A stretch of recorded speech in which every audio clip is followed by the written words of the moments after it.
Derek Overstreet, founder of the New Millennium Group. We're a financial planning firm. We have advisors standing by right now to take your call. 888-999-6370. The reason you're going to want to call is we're going to help you retire 3 to 5 years before you thought possible. The way we do this is by putting together a step-by-step plan. So if you're one of those people listening and you'd like a plan in writing, give us a call at 888-999-6370. That's 888-999-6370, or go to utahsfinancialplanner.com. Only one type of burger. For every pallet. Fries are extra. Large in size. We've got the shakes. Going over the brim. Hey, this is Chris from JCW's. Put a positive, delicious spin on your day at any one of our 5 locations. In Lehigh, American Fork, Provo, South Jordan, or Harriman. JCW's, quality and a lot of it. Hey! This is JJ and Alex. I made a name for myself, I told you I won't be denied. As you wrap up your day, it's time to get your fix of the teams you live for and the sports you love. This is JJ and Alex on 97.5, the KSL Sports Zone.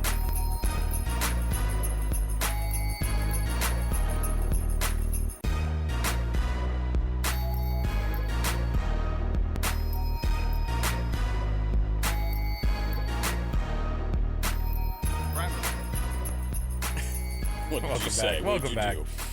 Okay. What did you do? Just wondering. We're 10 seconds into the show. Just cleaning up my act here. Let's be professional today, Oh, fellas. we're on the air right now? This is going right now? Let's get professional. All right. Buckle it up, everybody. Hey, check this out, bro. You see my, I'll get it ready for the camera, but I'm going to show JJ my new outfit. USA Gold, Men's Olympic Hockey, Milano Cortina, Italy, 2026. Yeah. No, they sent this to me. Champions. Yeah, they sent this to me for my support. They sent it to you personally. Thank you so much for your support. Okay. And I thought you bought it at Walmart. that was $30, and it took a month and a half to get here, so no problem. I got my hockey champions gold medal. Better shirt late on. than never. Hey, look, any way for us to be able to talk a little trash to our friends up north?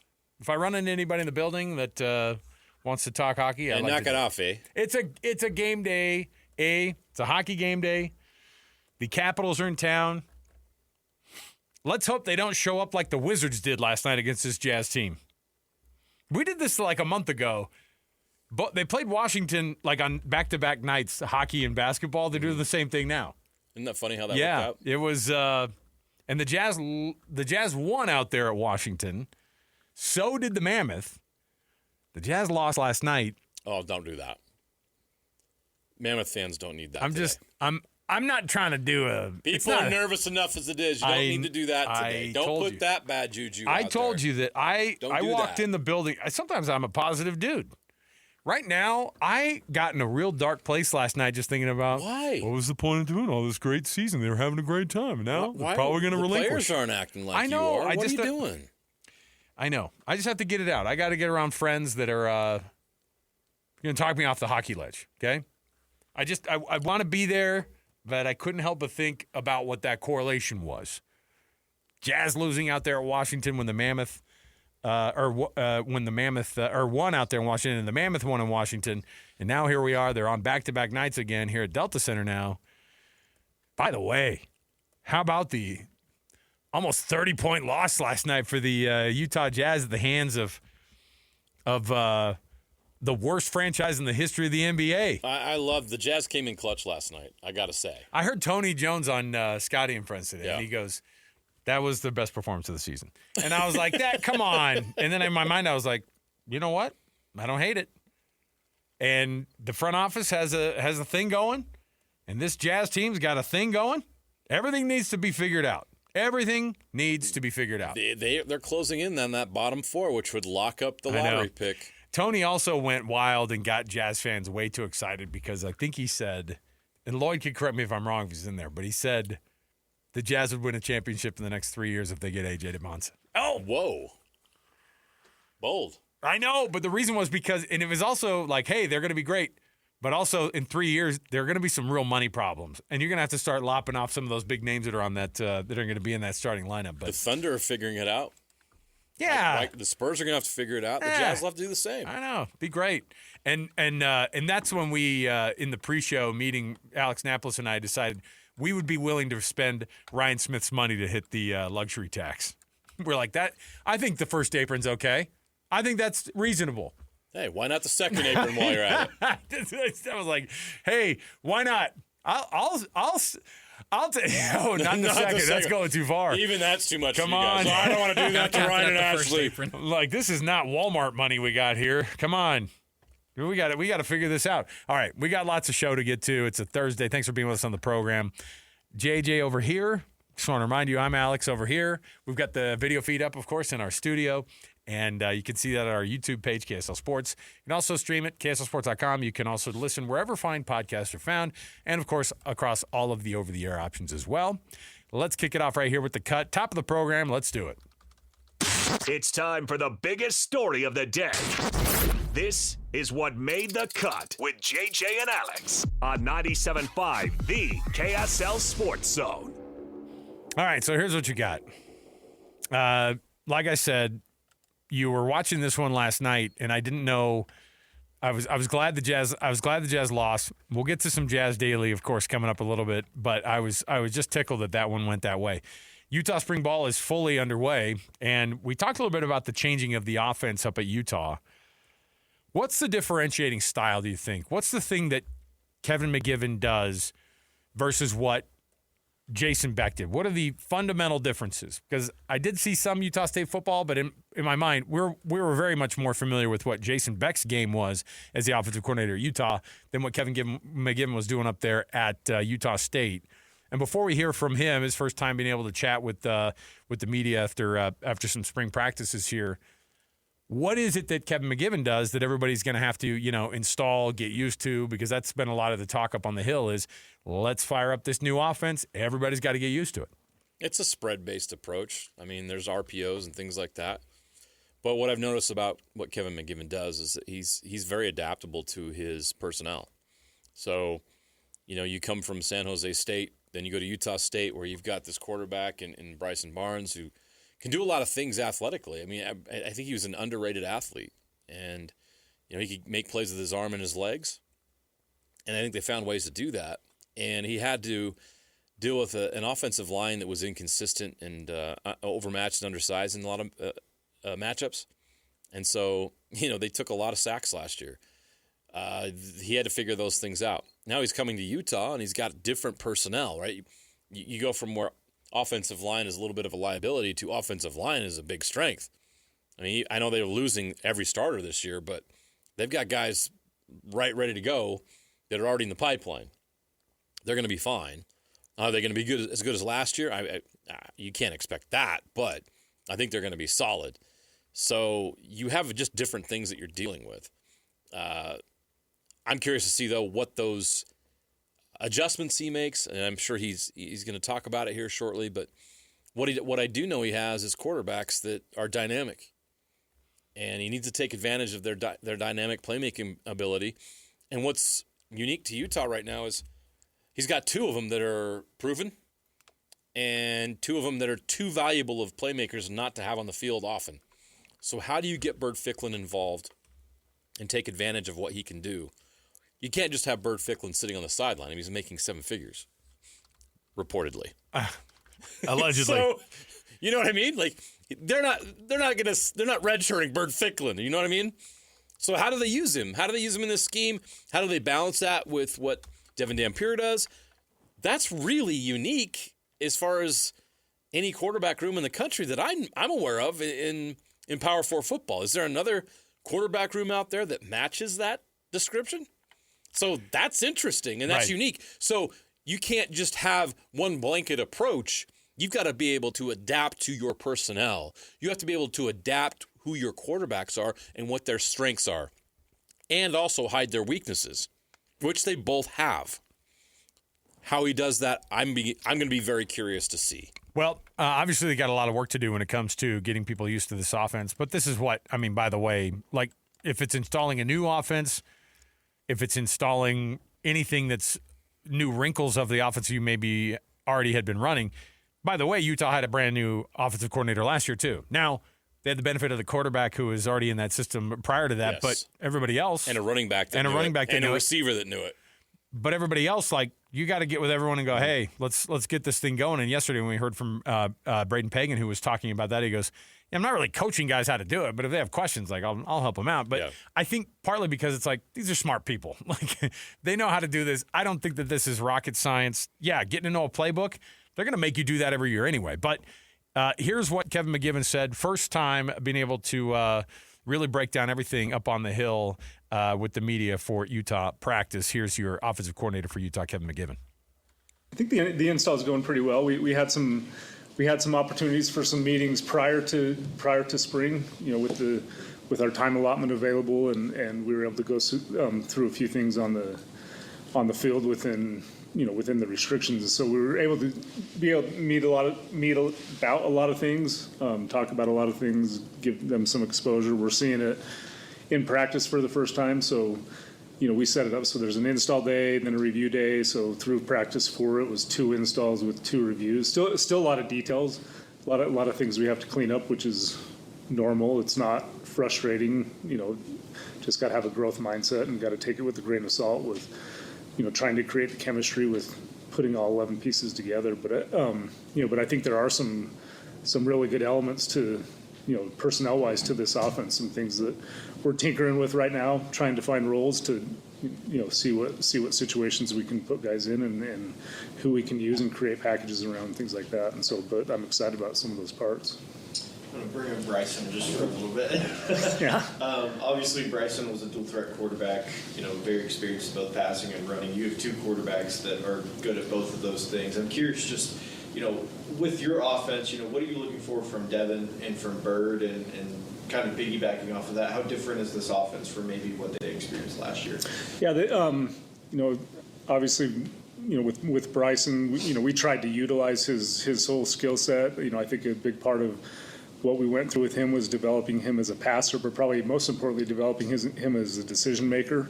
You go back and watch it, everybody knows how athletic Devin and Bird are. And I know that that's something that we'll be able to lean on. That's not a secret with their athleticism, that you can utilize that. They can get you out of certain situations. It's always nice as a play caller, but developing the total quarterback, and I think the biggest thing with their development, probably with the system and schematics of the system is just developing their decision making, developing their processes, reads, a guy going from, maybe where he's got an object receiver, it's like throw to this guy, and then all of a sudden you're going through a full field progression with certain concepts just because of what the system requires you to do, and have been really surprised with how well they picked that up, how fast, doing some really good things out there that are atypical for a 4th spring practice. For years, Utah has used the run to establish everything it does in its offense.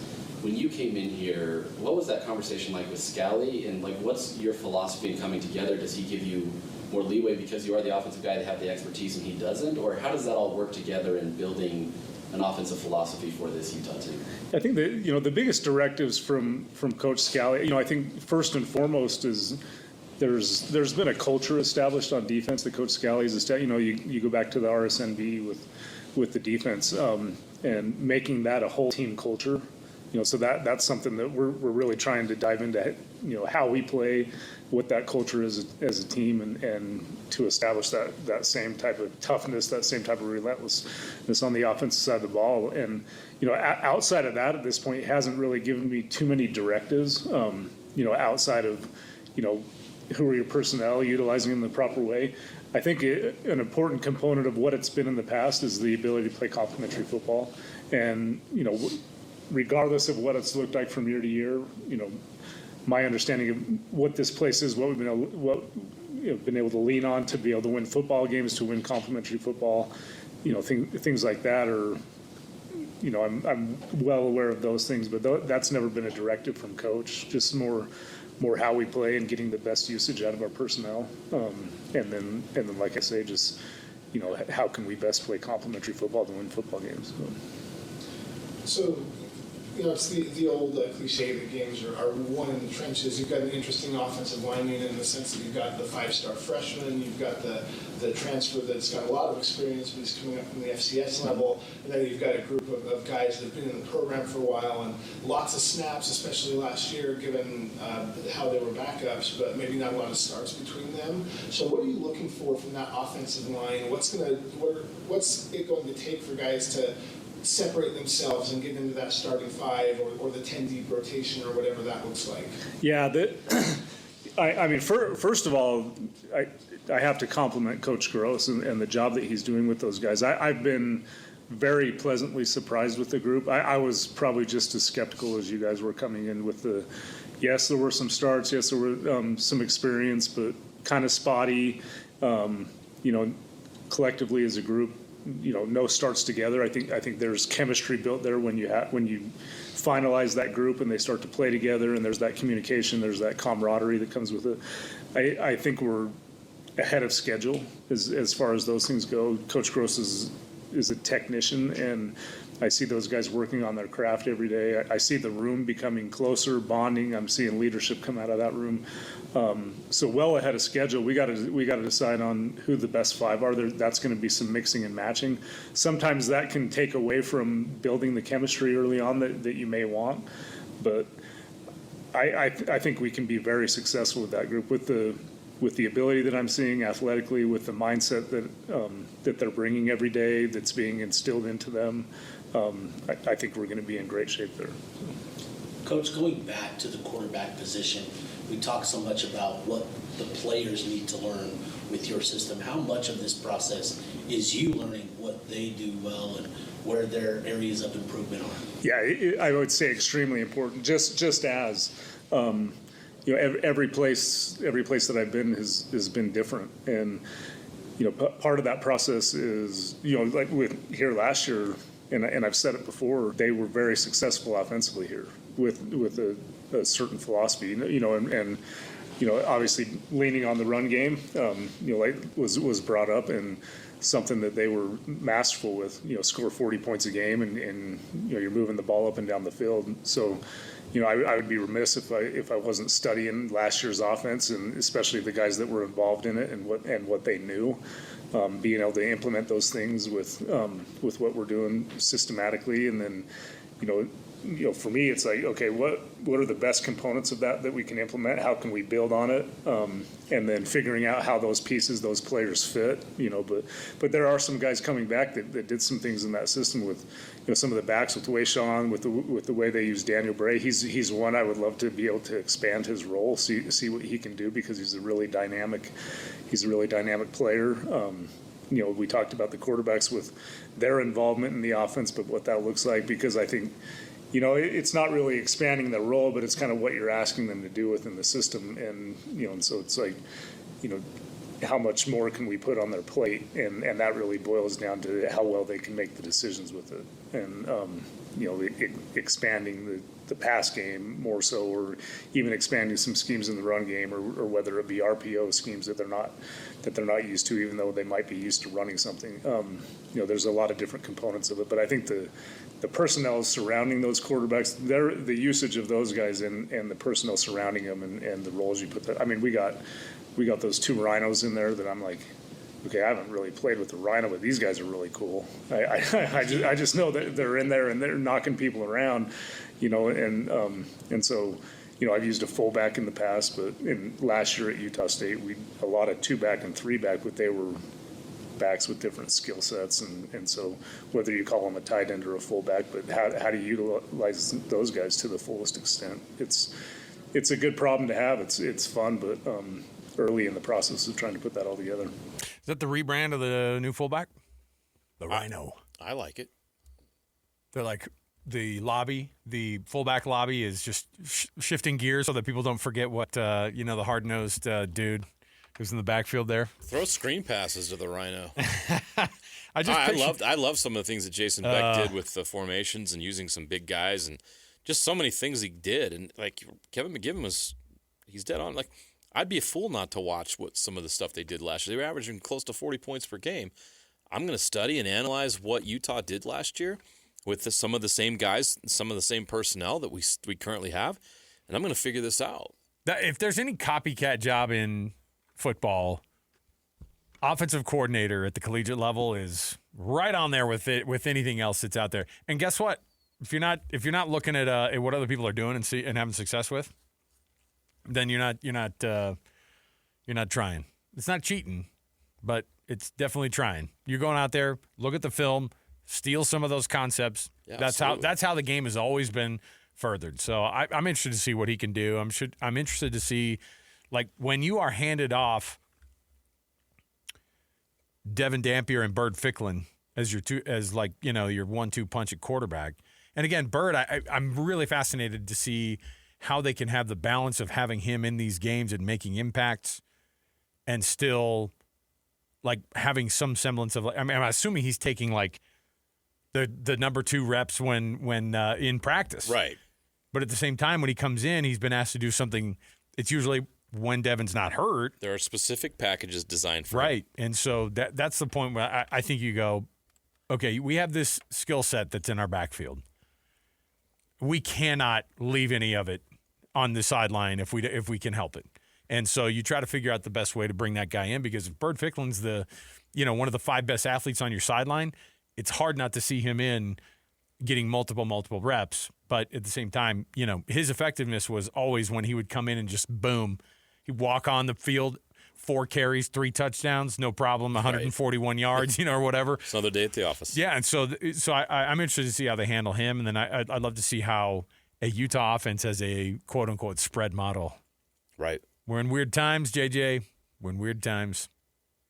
We'll see. We'll see how it goes. All right, we got to take a break. Before we do, we're going to chat with our folks from of course, Culligan. Colson and Kent are going to come in. They're going to give us some pointers on how to make sure that your water is the best tasting, the best water you could handle. I want to remind you too, I have some sound when we come back of a back and forth on a podcast that Kyle Whittingham was just on. So this Kyle Whittingham audio, anytime Kyle Whittingham's talking about anything, I want to be all over this thing. And so he got on a podcast, talked about the future of NIL. And by the way, if you're at a program, if there's any program in the world that could benefit from NIL and revenue sharing and does to the max, it's Michigan. But even the head coach at Michigan, Kyle Whittingham, that still sounds weird to say, yes, can break down how the NIL stuff should be changed. All right, we'll take a break. More to go. 97.5 EKSL Sports Zone. Accessing. When TV and radio collide. Love it. Wow. This is what you get. You're listening to JJ and Alex. Don't touch that dial. On 97.5, the KSL Sports Zone. Welcome back, everybody. JJ and Alex, 97.5, the KSL Sports Zone. I always love that part of the tune. I wanted to wait for it, All right, now we can officially go. JJ, anytime Kyle Whittingham pops up on my timeline now, and if there's audio associated with it, and it's his audio, I'm like, I want to hear what this cat's saying. It's really funny now, too, because he'll do the Zoom interviews with in his office. He's got full-on, the readers are a dark blue, like a... he's really leaned into the readers. He's got the readers are a dark blue, and he's in his office, and it's got the maize and the maize and blue in the background, and all of it still feels weird. All of it still feels very, very strange. But, this is the new world we're in, and it's the new world that Utah's in. But certainly, Kyle Whittingham has, despite the fact that people, I don't want to say his age. That's dumb. Because I don't think age is really the issue for him, because he's just the most in shape guy. There are 39-year-olds who are coaching who aren't in as good a shape as he is, mentally and physically. I'm more talking about the old school guys from a culture perspective. Him taking this job at Michigan was, to me, that's an indicator that this guy is so competitive and so into it that the thing that he hates the most, which is having to deal with players who are getting paid tons of money now, and the quote-unquote out-of-control nature of college football, which he's talked about since day one. And it still continues. But he threw out some numbers in there, and obviously his program benefits from NIL dollars. Make no mistake. He's not being a hypocrite by saying, hey, we got to fix this thing. He knows exactly. He's the same guy who said, JJ, the top 10 or the top 25 teams eventually will just be a straight conversion from the top 25 money that they have for their roster. And where you're at in the polls will be determined by how much money you spend. Right. And if you don't perform when you have all those, ask basketball coaches right now and ask football coaches that we've seen do this too. If they have big numbers that are associated with that roster and they can't get it done, you'll be gone even quicker. Here's what Kyle Whittingham said. I think this is on the On3 podcast or the On3 network. He was talking on one of their podcasts about the state of college football. And obviously it's all new for him there at Michigan, but he still wants to see some changes. Well, it needs a complete revamping. I mean, you can't just do one thing. I think it needs a complete overhaul. Where we are is not sustainable. NIL is becoming out of control. I mean, I think you're going to see half a dozen or more teams in the next recruiting cycle, 27, have $50 million plus rosters, and it just can't continue. And so we've got to rein it in. I don't have the exact plan or the exact model, but I know something that resembles an NFL minor league is probably a good starting point, is trying to get a salary cap and some guardrails up on this thing. Okay, guardrails. Hey, but the number keeps going up on these roster numbers, right? Yeah. And I think $100 million payrolls in college football. I'm not sure it's that high. No, but he said in a couple of years you'll see a half a dozen. Yeah, you'll see a half dozen programs, including the one he's going to be the head coach at, by the way. I would imagine that when you're the winningest program all time in college football, and you are the bluest of blue bloods, or one of the bluest of blue bloods that are out there, you're going to want to throw down as much money as possible, because in a world where the competitive nature's there, all you're going to do is look down the road at Columbus and go, what are they spending on a roster? That's how Michigan and Ohio State operate, by the way. They both benefit from the fact that the other is so good and can recruit and has the money and has the alumni base and has the background, it has the history, all of those things. And those two programs, they'll probably be the ones with the most money. Then your Georgias and maybe your Miamis or your Florida States. I mean, you'll get some that pop up there periodically. But $50 million, JJ, on rosters. To give you some perspective, obviously that's not NFL money. NFL. No, we're approaching 250 on the salary cap, right, or something like that, or 220. What is it? The lowest. So this is in 2025. The lowest payroll in the NFL. Would you want to guess which team has the lowest payroll in the NFL? I bet you'd never guess. It is a playoff team. Oh, were they a playoff team? Well, if you're questioning that, maybe not, but they're close. They're perennially a playoff team. Okay. You'll never believe the third lowest. Are the Chiefs in there? No. Playoff. Steelers. Oh, the Pittsburgh Steelers at $258 million, right? There's $784,000. The Seahawks are 30th with $261. My Broncos are 29th at $264. That's just well earned. That's just well managed money right there. The highest payroll in the NFL in 2025. How much? You'd never guess. Well, there's a salary cap, right? Like the NFL's cap. There's total cap allocations. Yeah. I'll never guess. Is it the Raiders? It's the Cleveland Browns. Oh, geez. Don't accuse them of being. They spent $6 million more than the 49ers. Okay. Yeah. Well, it's paying off.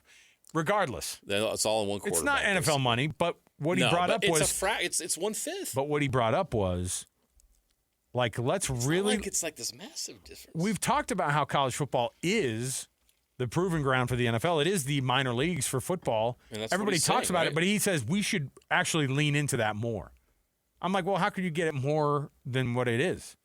Does that mean that they become more affiliated? How interesting would it be that since the NCAA doesn't have jack squat to do with the highest level of championship, delineation in FBS football, what if it was just straight up an NFL subsidized in a way? Because could you imagine the NFL getting their hooks in the TV planning and the TV, what that would look like if the NFL goes, here's what our plan is for football this next year, and they coordinated it all with their NFL schedule and with their NFL junior schedule, which is college football, be phenomenal. And I don't know if the NFL would ever want something like that. But I don't think college football could ever necessarily get to that point. But this is what I worry about. What's stopping them? Because no one cares about these guys going to class. None of that. Okay, so we're going to bag class. We're going to bag school altogether.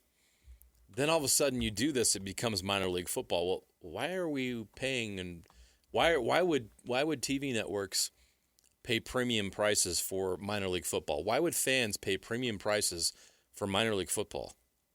At what point, when does what we watch stop being college football and become pro football? And at what point do people figure out, wait a minute, I'm being hoodwinked here because I'm being charged this and I'm watching this and thinking it's college football, and it's not. It's pro football. But it's not as good as the NFL, so why am I watching this? At some point, you cross that line, right? What is that line? I don't know yet. But he's right. What we're watching right now, when we're watching Ohio State play Notre Dame, is pro football, right? The players are being paid, all of them, right? Coaches are being paid. Like, what's Kyle Whittingham's salary at Michigan? Like almost $8 million? Yeah. That's what he wanted. He wanted nine at Utah. Yeah. That's insane. Like, that's NFL prices for coaches. And you have players that are making seven figures. Even here in Utah, we have players that are making seven figures. It's not everybody, but some. You go to schools like Oregon and USC, like they're paying incoming freshmen in some cases $250K. Those kids aren't even seeing the field, and they're getting $250K. So this is pro football. At what point do we, as the consumer, figure out, wait a minute, we love the pageantry of college football.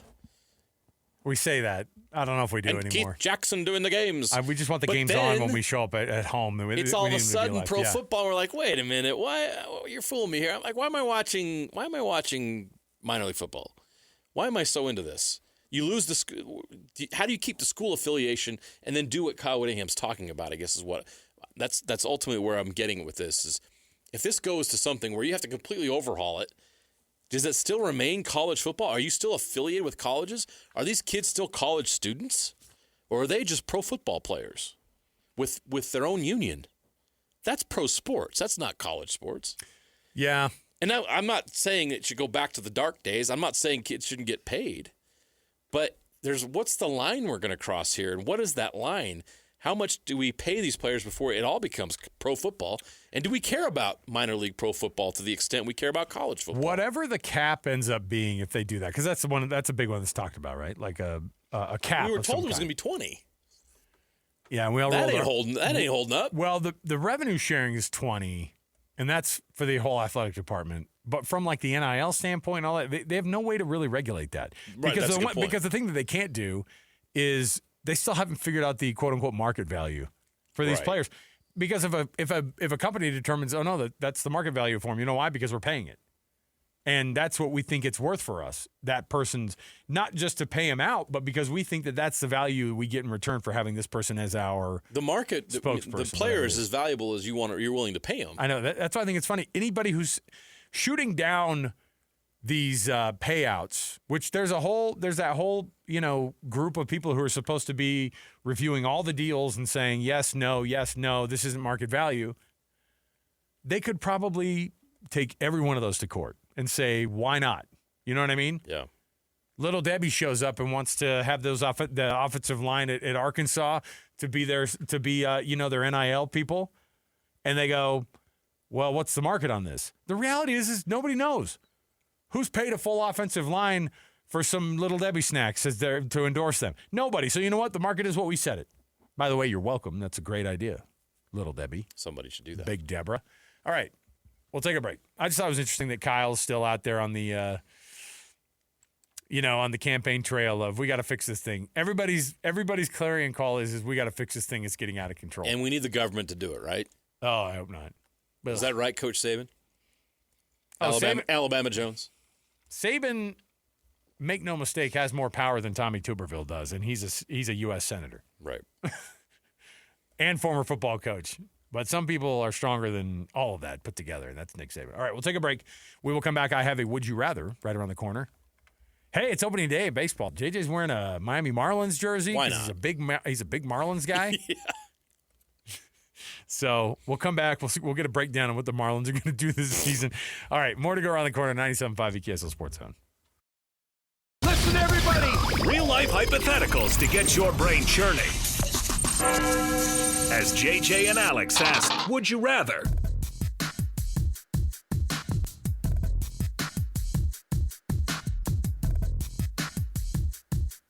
Welcome back, everybody. JJ and Alex, 97.5 EKSL Sports Zone. Alex Kirry, Jeremiah Jensen. Oh, did you see Paul Skeens' ERA? Not a good start.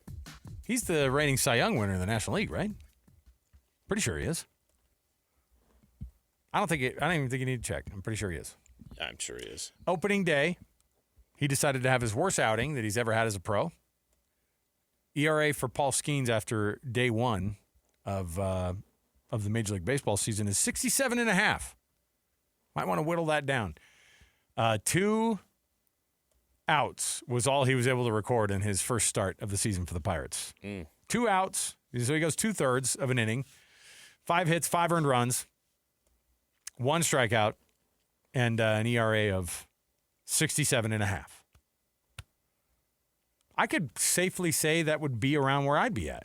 You know what I mean? Probably. If I went in there and threw some 61-mile-an-hour lobbers, I'd probably do a little bit better. Potentially. I'm better than Paul Skeens is what I'm saying. No, come on. He'll figure it out. I mean, so Aaron Judge went 0 for 4 last night. Yeah. Well, it wasn't just 0 for 4. 4 strikeouts. Struck out 4 times. In the loss to the Giants on day one. I mean, sorry, they beat the Giants 7-0. That's what I was going to say. Aaron Judge went 0 for 4, 4 strikeouts. Paul Skeens has a 67.5 ERA. I think those guys will be fine. So there's 161 more games. They'll figure it out. Opening day baseball, opening day NBA, opening day NFL, or opening day NHL. Okay, so here's a caveat. You can't include the NFL. Here's why. Because the NFL doesn't play 160-something games. It's true. Or 80 games. Every NFL game is an event. So opening week of NFL season there's nothing that compares to it. But if you take baseball, basketball, and hockey, I'm all baseball.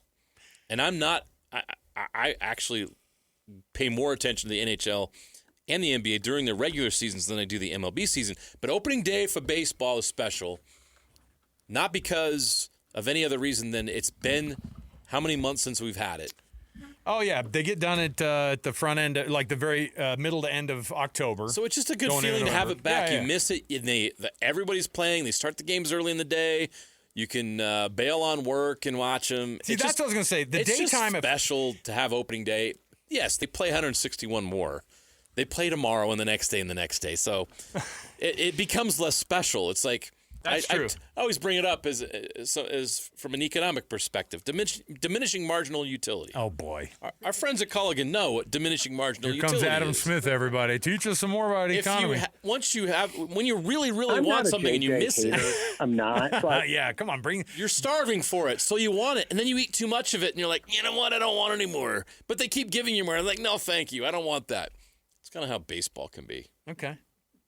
Look, So opening day baseball, amazing.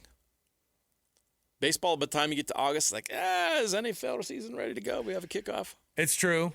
I get more excited. Then October comes back and it's completely different. Yeah. I would say opening day in baseball is different because you've got yourself. And like I just put a soccer match up in the studio.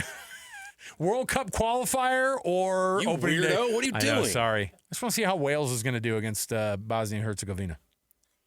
And now Napolis would actually like to watch this, and he can't because he's producing the show. Is it up in your studio?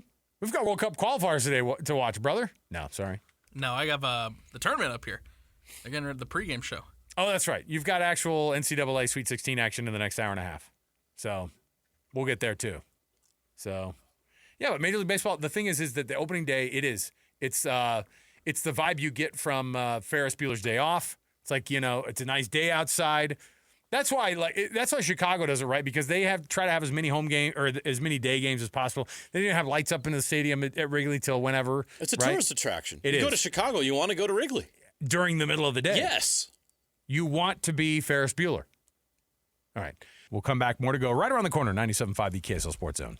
What time is it? Your exclusive home of Utah Jazz basketball is right here on 97.5, the KSL Sports Zone.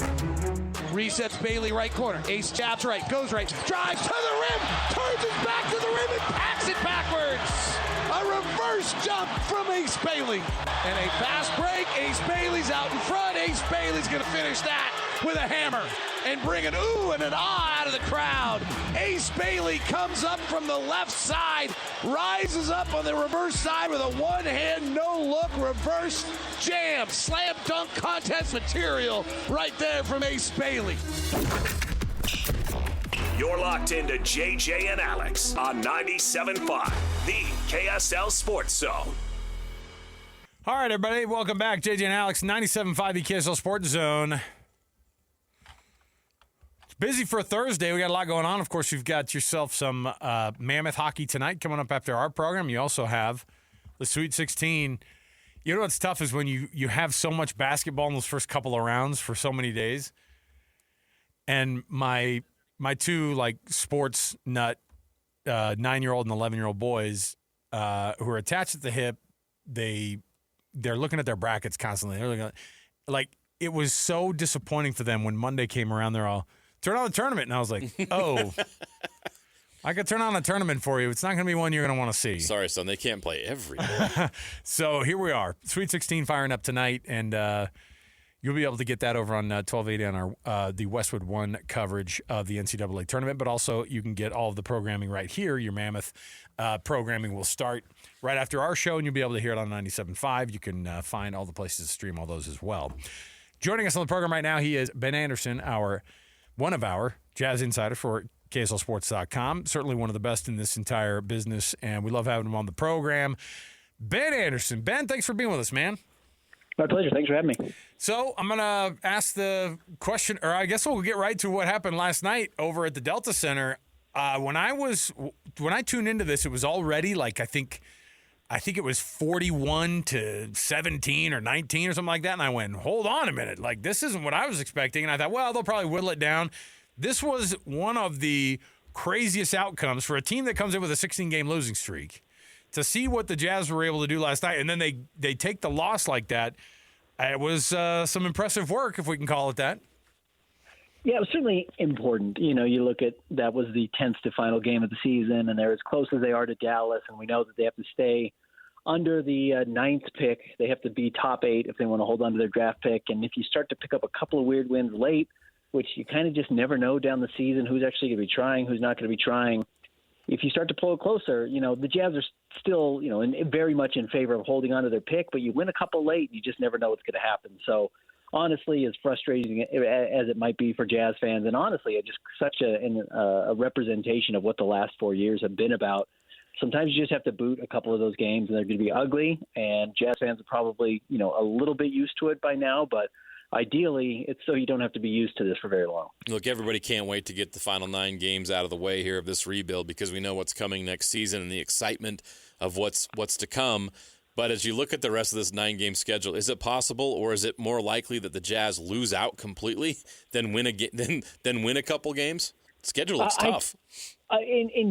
In general, I just always bet teams are going to win at least one of their next 10 games, just kind of as a safe rule of thumb. And I would circle that Memphis game that they've got the second to last game as certainly their last winnable home game. Otherwise, they don't have a whole lot left. I think it's just Denver and Cleveland, and those two teams are still jockeying for position. So I think the Memphis game I would circle. But then again, I was on the air yesterday saying that I thought this Wizards game was unlosable, and they were down 60-30. Yeah. So they proved me wrong. Yes, they nothing's did. Unlosable. But you know what?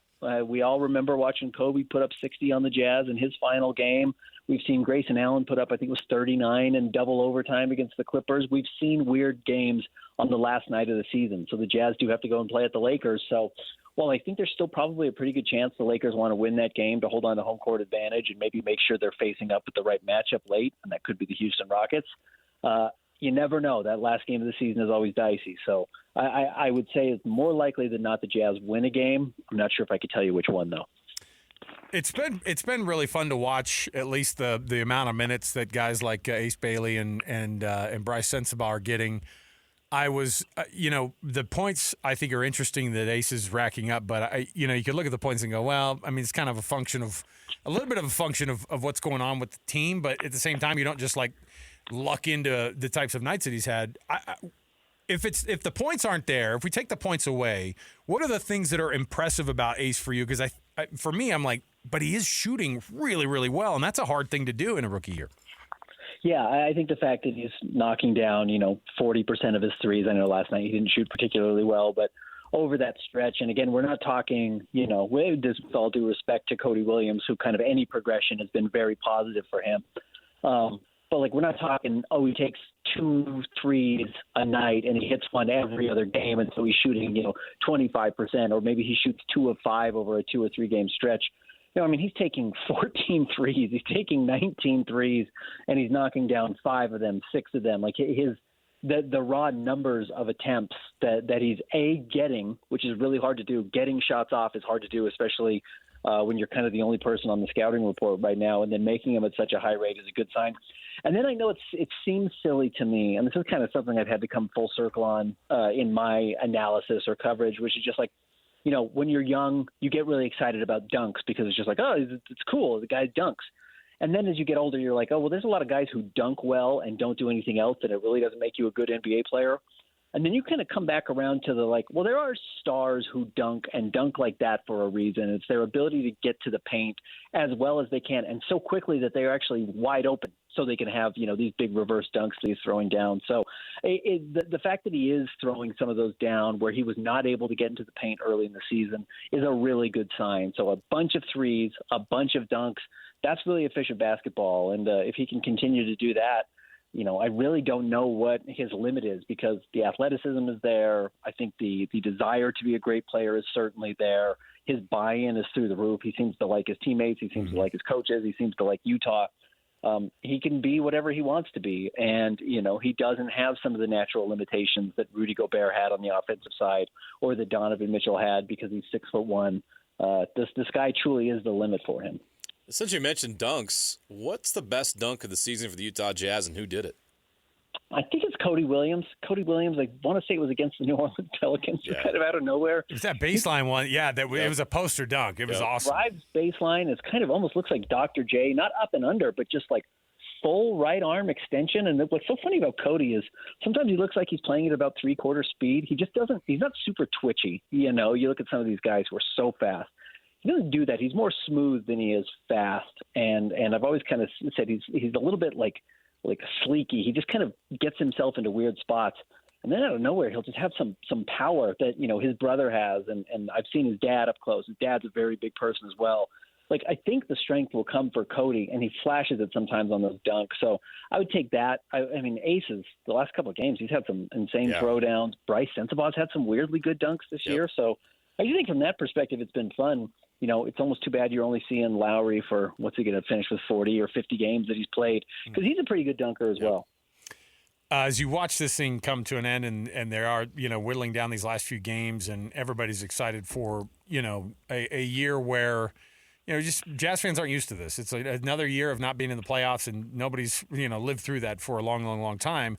And as you see it kind of whittle down, what are the things that you look at and you go, okay, here are the best things that can happen that Jazz fans should be pumped about in the offseason here, because you have all these guys that are going to be available, but at the same time, this draft class looks extremely deep, and that's after we found out that this year the draft class ended up being deeper than we even thought it was last year. Yeah, this is a great draft class again, and being where the Jazz have been for the last 2 years is going to end up being really beneficial, assuming they hold on to their pick. So, losses the rest of the season. I've been talking to some people, not even like around the Jazz. I just mean like people at the games, people who work at the games, not necessarily for the organization. It's just thinking like, for as much excitement as there is about Jaren Jackson Jr. and Lowry and Keontae's growth and Ace Bailey, like we just talked about, like there's a 30% chance that the best player on the roster going forward is not on the team yet, and that's, that coincides with the Jazz's 30% chance of moving up and getting a top 3 pick in this year's draft. Like, I think there's a real argument that if you land 1, 2, or 3 and you get, AJ DeBonsa or Darren Peterson or Cam Boozer, like, they become your most valuable asset. Now, maybe they don't pan out. Maybe they don't become as good as Ace Bailey, and I certainly would leave that open. But, if they get one of those players that is that highly vaunted, like, you're going to be looking at that as not just like, oh, that's a piece of the puzzle, but maybe the centerpiece of the puzzle, which everything, builds on. So that's the exciting part of it, I think, if you're a Jazz fan, that there is still another level to this that could be better than anything they currently have. And honestly, you look at how much runway they have right now. I mean, this team is as well put together as I think that Donovan Mitchell and Rudy Gobert team was. That same summer, they went out and traded for Mike Conley and signed Bojan Bogdanovic, where you kind of saw the full structure. I think that's where the Jazz are entering next season, and then you might add a top 5 lottery pick and a good draft on top of that. They've just truly never been here before. It's certainly in my lifetime, and I know you look at John and Carl and what they had, and having Mark Eaton and still having Darrell Griffith around, but this has a chance to have some really high level runway. I was going to follow up with something about Ace Bailey and AJ DeBonsa. I know this is a big if, but let's say that AJ DeBonsa, who's now everybody's kind of consensus to probably go first in this draft. Let's say the Jazz hit that and they make that first pick and they pick AJ DeBonsa. Does Ace Bailey come off of the bench on a roster like that, or do you think it's the other way around? Yeah, I don't know. And for the first year, it's probably Ace, but I don't know that AJ DeBonsa isn't better than Ace right now. Right. I mean, the fact that you have a whole season in your back pocket in the NBA is a huge amount of growth. Ace is way better today than he was his first game of the season. So I think just naturally I would give Ace the nod there. But, I mean, you look at what AJ has done in college, and we're so close to it, and there's so many games. You start to see a few of the warts on players, and those kind of glare more than all the strengths. But you zoom out, and it's like, well, the whole last half of the season, he was averaging 28 points and 6 rebounds and 6 assists, and he's shooting 65% from the floor. It's just like, this dude might just be so good. I mean, he might be so special that when you get him onto a team that, with all due respect to Kevin Young and some of the players around him, I thought Robert Wright had a better year than I had expected. But, you put him in space, and Jaren Jackson Jr. is on the wing, and Lowry's on the wing, and Keontae's behind him. Just he's going to be able to get wherever he wants. And his athleticism is suddenly going to spike, and his interest level, and I thought he actually showed good interest level at BYU, but it's going to skyrocket, I would imagine, once he gets to the NBA. And, he'll do some shooting. He doesn't need to shoot threes right away, but, every good young player benefits from the room that you have to operate. And he didn't have any at BYU, it felt like at times. And so, what he could be could really skyrocket. But I'll tell you, the same thing is going to apply to Darren Peterson, who looked like he was stuck in glue at times at Kansas. And even Cam Boozer, just where he wants to operate as a basketball player and kind of that high post. You look at how good Yusuf Nurkic was this year. You can put Cam Boozer in a lot of those same spots. And if you could get one of those three, they're just really going to flourish in the NBA, which is what their game is designed for. It's really not designed for 30 games of college basketball. One thing we are watching in these last 9 games is the continued development of some of the young players on this roster, but with whatever's coming next year, who knows which young guys are going to be on this roster still. And we just talked about the potential of adding a lottery pick, potentially an AJ DeBonsa or a Darren Peterson or a Cam Boozer. So as you're watching some of these young guys on the roster, how do you think some of them might fit in with the Jazz, or which players may not fit in? How are they going to handle that? Because they've invested a lot in these first-round picks and some of these young guys, and so it's pretty clear they can't all be back next year because there's just not going to be room for them to play. Yeah, it's so difficult because, let's say, JJ, you get a Cam Boozer, he just immediately takes all of Kyle Filipowski's minutes. It's just he does what Kyle does. He's just much better at it. Right. So that's not unfair to Kyle. I mean, this is a merit-based league. If you're good enough, you play, and Cam Boozer is going to be a better player than Kyle Filipowski. And if you get a Darren Peterson, well, he's going to step in. He's probably going to be better than Bryce Sensabaugh pretty quickly. He's going to be better than Cody Williams pretty quickly. And if you get an AJ, he's better than all of them. So that's the realistic conversation. And then, you just start to get a little bit deeper and you look at after those three and, Caleb Wilson from North Carolina, who we just haven't talked about at all, but it's all guards. After that, I mean, the guys, and you can watch them tonight if you're going to watch Darius Acuff with Arkansas, watch Wagler with Illinois, watch Kingston Flemings tonight with Houston. If those guys step in, truthfully, just because we understand how the politicking works of the NBA, if Austin Ainge's first pick is a top 10 draft pick, he probably takes the spot of Isaiah Collier, at least kind of that's the design if you end up with a point guard. So you're right. Just I don't know where all these guys fit, and they may not know until June 25th, I think is the first day of the draft this year. Right. You just may not know who's actually there unless you do end up with that number one pick. And even then, I don't think the Jazz are going to come out and say yeah, it's Victor Wembanyama. We know who we're drafting. I think everyone's going to keep this close to the vest still.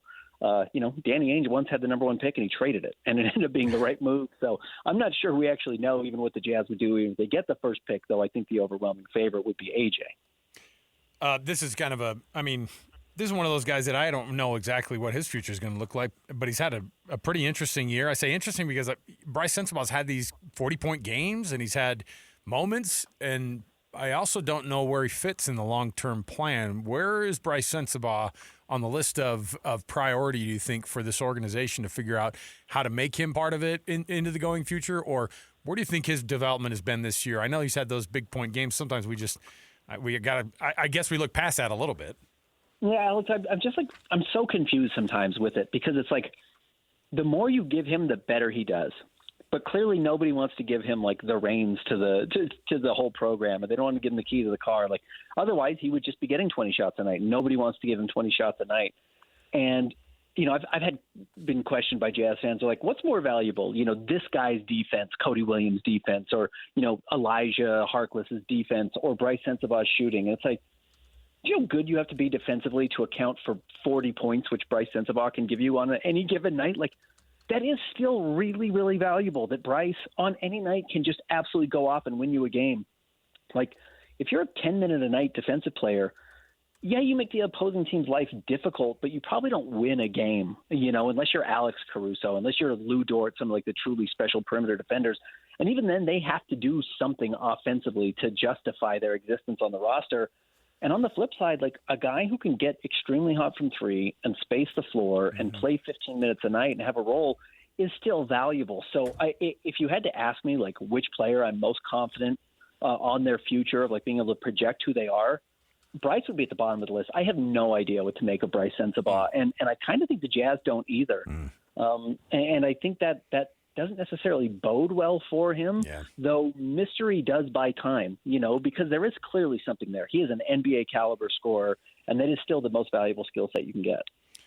Ben, we love having you on, man. We always like the breakdowns. Nobody does it better, and we appreciate it. The Jazz Notes podcast, of course, that he and Chandler Holt do together, and then Jake and Ben every day, and his byline there at KSLSports.com as well. Ben, we appreciate it, man. We'll talk to you again. Thanks, Ben. Thanks, guys. There you go. Ben Anderson. Yeah, the Bryce Sensabaugh one's interesting to me. I mean, a lot will have to do with, if they get a guy. I think his role is sixth man. Yeah, but I don't know if it's. But is it with sixth this man team? on this team? Yeah, next because year. Because who's the sixth man next year? He'd be ninth man at this point, right? We don't know anything until the lottery pick is selected. Right. So it's going to be really interesting to see what the Jazz do and build with this roster next season, because the math doesn't add up. There's not enough room for all these guys they've drafted. They're going to have to move some out, make some trades. Maybe they trade some of these young guys for some veteran players that help them win. I don't know. Maybe they keep some of them and figure it out. I don't know. There's just so much mystery about what they're going to do. But what we do know is this tanking crap is over. Let's move on. Yeah, you really hope so. You really hope so. We've got more to go in the program. Stay with us. 97.5 KSL Sports Zone. Ladies and gentlemen, the biggest name. You're locked into JJ and Alex. With the insight and analysis on the teams you can't live without. This is 97.5, the KSL Sports Zone. Oh, I get the chills when I hear this music. Give me some Kevin Harlan, and I'm set. Right between the eyes. Give me some Iron Eagle. I'll take that, too. Yeah. These guys, this is when they shine. This is when they show up at their best. Yeah. Welcome back. JJ and Alex, 97.5 EKSL Sports Zone. Yes, the Sweet 16 firing up in about 30 minutes here. And the next couple of days are going to be interesting here. How chalk is this tournament going to remain the rest of the way? We'll chat about that, but we've got to get through some business here. And this business is some of our favorite kind of business. You ready for this? It's the KSL Sports and Beehive Meals Hero of the Week program winner for this week. And, of course, we take nominations. This nomination came in for Marcia, and that is for Tiffany Nelson, who is this week's winner of your KSL Sports Zone and Beehive Meals Hero of the Week program, honoring those youth sports volunteers who do so much in their communities. Here was the nominating letter from Marcia that says, Tiffany does what she believes is right. She is kind and thoughtful. She's an amazing mom, wife, and community service worker. Everyone at Delta High School loves her. She's an awesome person. I appreciate her for all of the hard work that she does in the community. She's always willing to step up and go above and beyond. Tiffany Nelson. Look at that. A little shout out from Delta High School down there. There you go. The Rabbits. Go Rabbits. Look at that. All right. Well, we appreciate it. We appreciate the nominating letter, and we really appreciate all the work that Tiffany does to make youth sports so much better in their communities. She's going to get the $250 to Beehive Meals. We're going to put her picture up on all of our socials, and you can nominate somebody today at KSLSports.com/contests for the Beehive Meals Hero of the Week program. Okay. JJ, we were looking at this schedule, and we kind of went through some of these on, I want to say on Monday or Tuesday, but I want to know if this is going to just stay as chalky as it's been. First game of the night, you've got Texas and Purdue facing off, and Sean Miller, the head coach of Texas, was asked about facing Arizona. You know, what will it be like if you face your team? And he's like, oh, look, they're rooting for us too because we're the 11th seed in this whole thing. So, like, get us into this tournament. And, you know, people want to make we want to make a big deal. Be like, you know, and you were fired at Arizona and they hired Tommy Lloyd. And it's like, I love Arizona. Are you kidding me? They paid me cajillions of dollars over some years, and then they bought me out. And then, by the way, Texas hired me. I'm getting paid there too. Texas versus Purdue. Is there a way that Purdue underestimates this Cinderella story that Texas is? Well, Purdue has a history of underperforming in the tournament, but it doesn't feel like this year is that year. Texas was an 11 seed for a reason. We talked about their weaknesses going into that game against BYU. BYU just could not capitalize on those weaknesses. Texas is a bad defensive team. Texas has size and athleticism. They're not a great shooting team either. BYU just could not take advantage of that. BYU got battered in the paint. They were out-rebounded and out-hustled in the paint, and Texas took advantage of that. Texas used the same formula to beat Gonzaga, a Gonzaga team that wasn't as good as the Gonzaga teams of the past. So it was a good bracket for Texas. They did that run from the first four all the way to here, and it's great. Purdue, though, now that they're in the Sweet 16, it's hard to believe that they're going to be sleeping on anybody. Sometimes in those early rounds, you can get caught napping. I don't think they're going to get caught napping tonight. This Purdue team is too tough. And this Purdue team winning the Big Ten tournament, that showed me something. This team is tough mentally and physically. And you look at the ESPN analytics, Purdue is a 75% chance of winning this game. You look at the spread, Vegas likes them too, 8.5 to win this game. You're always looking for a Cinderella, but this is not. Cinderella is dead in this tournament. There is no Cinderella. Texas is not a Cinderella. I don't think Texas – I think that Purdue has the size to match up with Texas as well, something that BYU and, frankly, Gonzaga didn't have either. So I like Purdue in this game. I think Texas run-ins. Then we also have tipping off speaking of Kevin Harlan, he'll be on the call for that Iowa-Nebraska game, a little Big Ten. That's an interesting matchup. It's a full hate matchup, too. I like the thing is Nebraska – doesn't do this ever. Iowa versus Nebraska, the Cornfield Classic. Oh, gosh. Well, regardless of whatever you want to call it, these two fan bases don't like each other, which makes for a fun matchup. Yeah. Nebraska's a 4 seed, but they also have I don't know if they've ever – I mean, they'd never won a tournament game before this year. This is their first Sweet 16. So obviously they're their first Sweet 16, but it's also not like Iowa is some like guaranteed punch their ticket to the Sweet 16 type team either.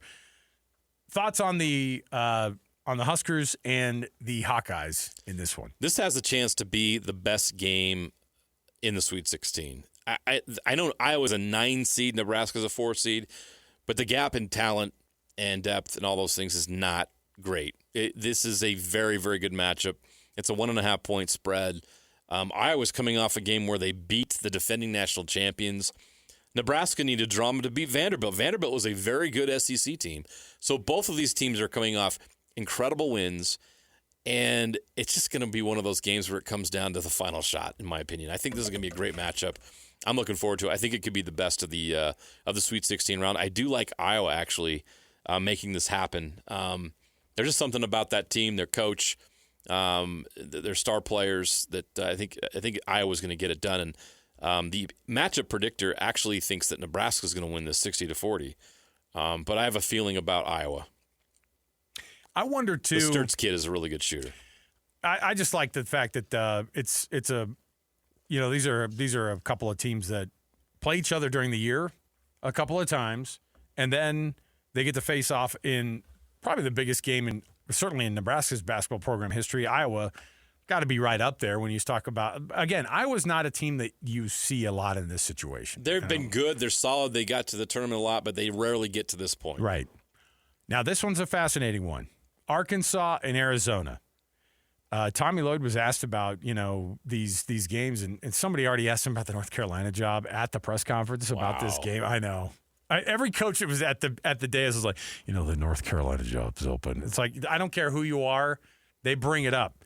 And they brought up with Tommy Lloyd, and to his credit, he was like just kind of nodding, and he went, I don't have the bandwidth for that kind of stuff. I owe it to these guys to just be focused on this one thing. That's been a huge thing for us this year is we got to be present in this very thing.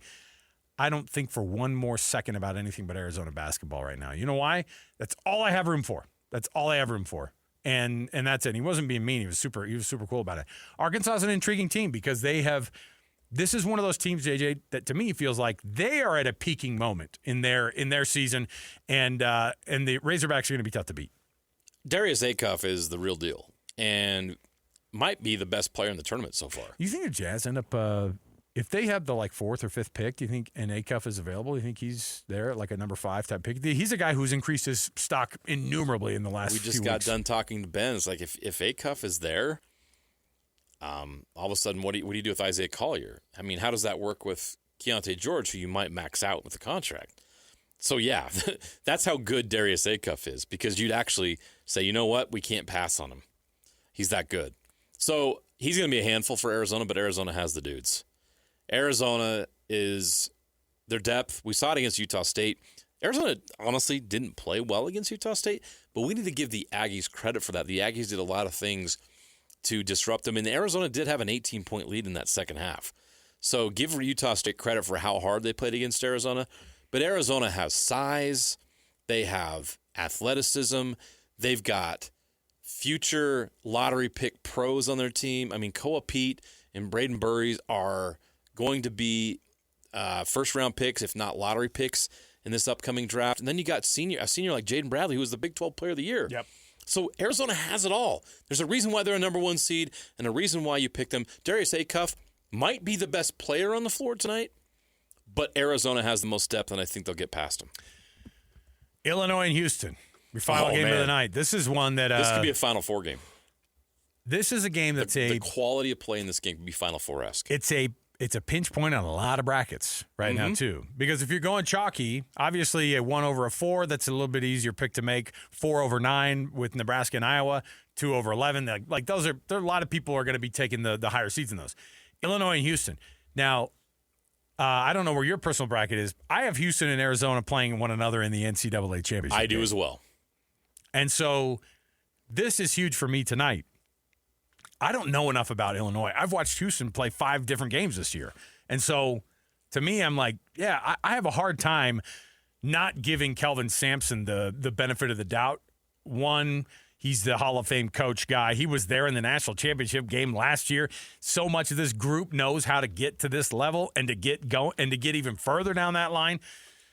But this is a tough one to pick. Houston or Illinois for you? I'm going to go Houston, but I think this is going to be a great game because Illinois has some great players. They're well coached. Houston has Kingston Flemings. If you're an NBA guy and you want to watch lottery picks in this draft, again, we've got another option here. This is a guy who could have a Jazz jersey on in the Kingston future, Flemings too. is another guy who could land on the Jazz. So is Keaton Wagler. Keaton Wagler is one of these superstar freshmen that's going to be in the top 6 or 7 of the draft. He plays for Illinois. So if you love hoop and you're an NBA guy, you need to be watching Houston and Illinois tonight. And the quality of play will also dictate will also signify that. It's going to be a great basketball game. I still go with Houston. I ride with Houston. You mentioned there's a toughness with that Houston team that I like in tournament play. Who's going to score more, Kingston Flemings or Keaton Wagler? I'm going to be watching that. Sanok Jr., I love him as a big. I just think Houston is bigger, faster, stronger than Illinois, and they will prevail. But this game is going to be outstanding. Underrated moment, though, too. Houston playing in Houston. So does that help? Does that hurt? It's not their arena, but it helps. Yeah. You don't have to travel as far. I mean, it is a factor. Illinois had to travel. They're in unfamiliar territory. Houston is not. Slept in their own beds last night. Yeah, that whole saying. All right, we'll take a break. We'll come back. We have more to go around the corner. I've got a top 10 here for you. You don't want to miss that? Stay here, 97.5 EKSL Sports Zone. Your home for the best coverage of the Jazz, Utes, and Cougars is right here on The Zone. This is JJ and Alex on 97.5, the KSL Sports Zone. All right, everybody, welcome back. JJ and Alex, 97.5, the KSL Sports Zone. Look at this. We got Major League Baseball up in the studio. Opening, yesterday was opening day, but there was one game. Wow. It was a one-game opening night deal. This is opening day. This is opening day for sure. Everybody's playing. We got 3 games up on the screen up here, and this is the time of year so baseball is sexy right now, and then again in October. So we'll see you then. See you then, Major League Baseball. Look, I'll be a fan of yours full time when you come here to Salt Lake. I'll make that deal with them. All right. As it is, I have to wait because people are like, your manager's probably going to be really good again this year. I'm like, stifle it, dude. I can't hear that. Call me in 60 games, and I'll see where we're at then because that's usually about when my Mariners are out of the playoff race. Big Dumper. Can he have a big follow-up this season? Favorite nickname of all of sports. There you go. I mean, I don't think he's going to hit 60 again, is he? No. Hey, we're coming up on the 5 o'clock hour. You know what that means? We're moments away from Westwood One coverage of the NCAA tournament over on 1280. So you can tune into that, and you can get all of your NCAA tournament coverage right there. And that first one's going to be Texas versus Purdue. So thanks for asking everybody who wanted to know where they could listen to some of those games because we've got your NCAA coverage on there right there as well. So, all right, we'll come back when we do return. Jay Stevens, Utah Puck Report host, and also one of the guys who's going to talk me off the ledge about this Mammoth team and their playoff possibilities going forward here. These are crucial games the rest of the way. Stay here, 97.5 EKSL Sports Zone. This is a message from sponsor Intuit TurboTax. You've sent so many emails to your tax pro and nothing. It feels like you're chasing updates. But now your taxes are done for you by a TurboTax expert, so you actually know what's happening. You can match with an expert and just hand off all your tax stuff to them right in the app. So instead of guessing, you can feel confident your TurboTax expert's on it. Now this is taxes. Intuit TurboTax. Visit TurboTax.com to learn more. Only available with TurboTax experts. Real-time updates only in iOS mobile app. The exclusive home of the Utah Mammoth is on 97.5, the KSL Sports Zone. Spills in across the line, shot by Kerfoot, glances in and they score! Alex Kerfoot is a pinball wizard, and it's 1-0, 8:48 to go in the first. Look out, McDavid shoots and scores! Another goal for the Oilers, and it's 3-2. This time, it's their captain and leader, Connor McDavid. 8 seconds after they drop the puck, Edmonton goes back in front. And it sure looks as if the Edmonton Oilers are going to pick up 2 points. Connor McDavid speeds to center, couple seconds left, and he walks it into the empty net for his second goal of the game. He now has 40 on the season. You're locked into JJ and Alex on 97.5, the KSL Sports Zone.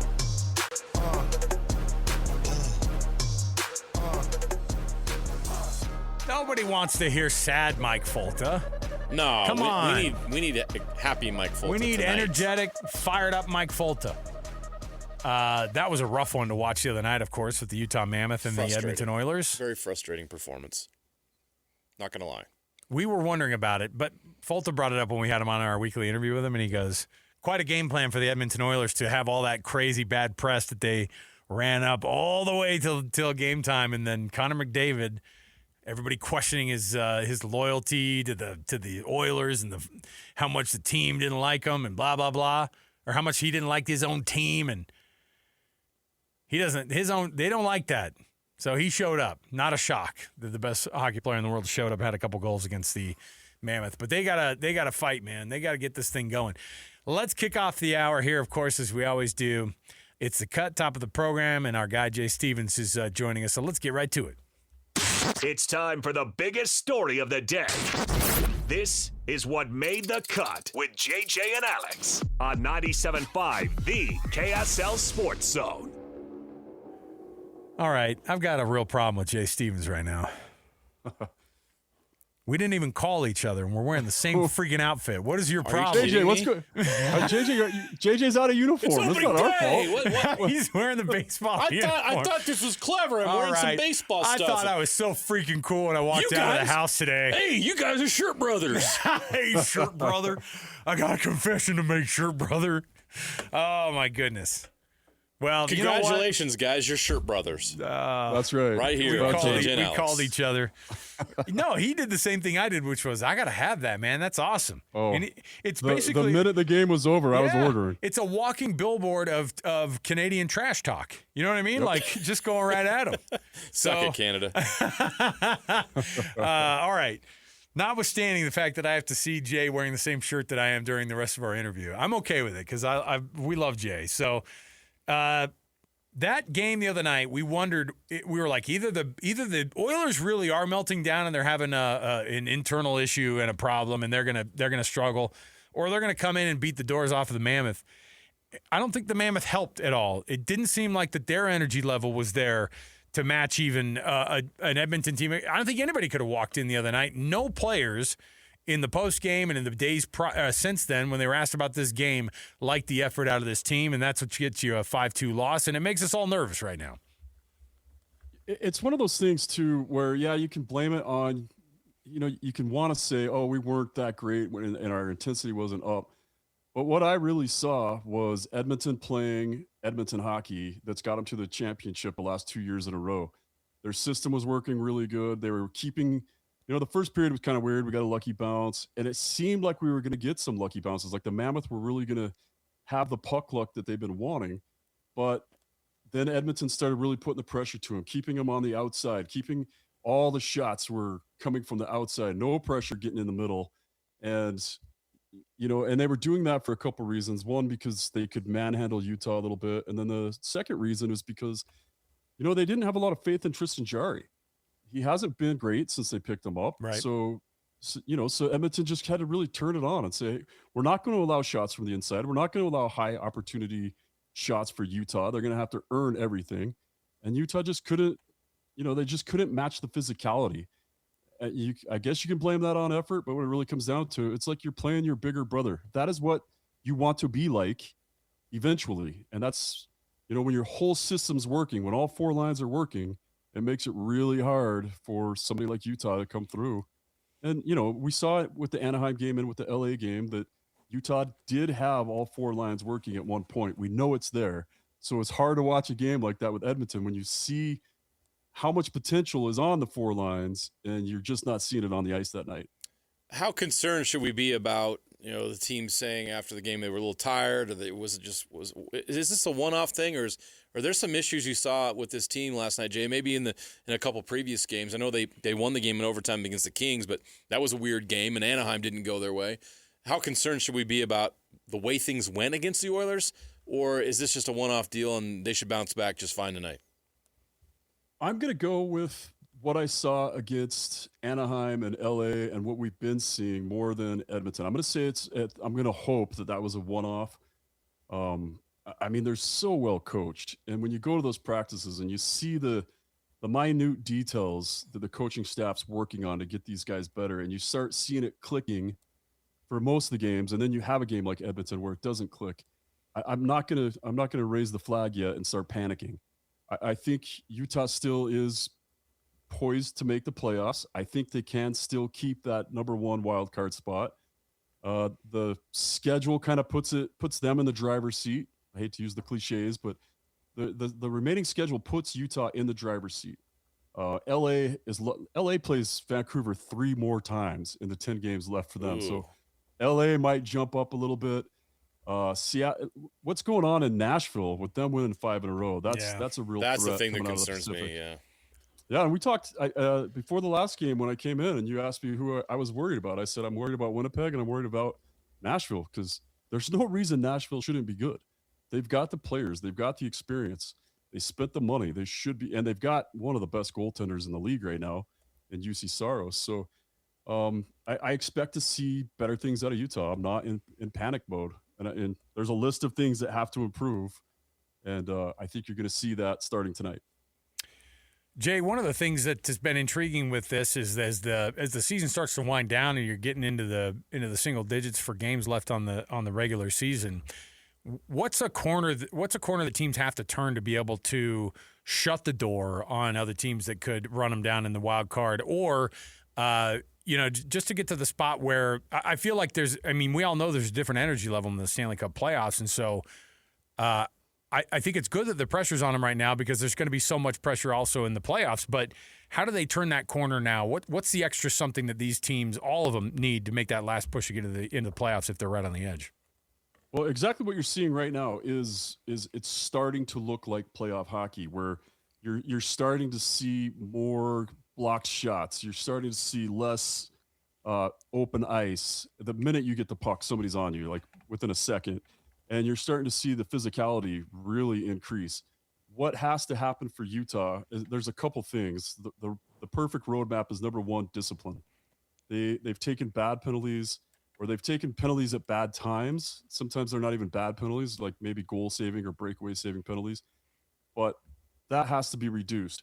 The power play has to produce. And it's, they gave us false hope because they went 10 games. They were one of the worst in the league. And then for 10 games, they had 8 power play goals in 10 games. They were at about 35%. And then the wheels just fell off it again, where we gave up a shorthanded goal. You see that stuff happen with the Mammoth, where, and they've only given up 3 shorthanded goals this year. So it's not like they're always giving up shorthanded goals, but to give one up like that, when you're clutching for points, that has to be cleaned up. The power play, the penalty kill, and the taking of penalties. And then whatever is going on with Utah in the second period, it's the only period that they're outscored in. Even that includes overtime. If you look at the numbers, for some reason, they've given up, 10 more goals in the second period than they've scored this year. Sheesh. And it's just, they come out, they have these great first periods, and then something happens in the second period where I don't know if they just can't skate that direction or shoot that other net. And then in the third period, they do a pretty decent job. So they've got to just clean up those little details, but it starts with discipline. It starts with increasing the physicality, which sometimes will lead to more penalties, but they really do. You have to see the discipline, you have to see the physicality, and they have to score on the power play. Speaking of scoring, do we need to see more from Logan Cooley and Clayton Keller and Dylan Gunther and some of these other forwards? Or is that just maybe a perception thing? It just feels like a lot of the scoring is coming from other guys. Obviously, Nick Schmaltz has been red hot lately, but it just feels like, do they need more production from these guys in order to lock down this number one wild card spotters? Or do you think that offensively is the production is there they need, and they just need to tighten things up defensively? Oh, I think that's completely fair to expect more goals out of your top guys. You're paying guys $8 million a year or $10 million a year. But Keller's got 22 goals. Schmaltz has 26. Gunther has 34. Danielle Boot is going to be in the lineup tonight. I think Barrett Hayton is out. That's what it looked like this morning. Is Hayton's out? It looked like a upper body injury, I guess I should say. So I think you're going to see a charged up Boot. He's going to be on one of those lines. You're going to see him he's definitely going to want to stay here, and he's going to prove that he belongs here. So I think you're going to see more production out of that line and out of those lines that your top two lines have to score. That's their whole job. And your top guys have to score.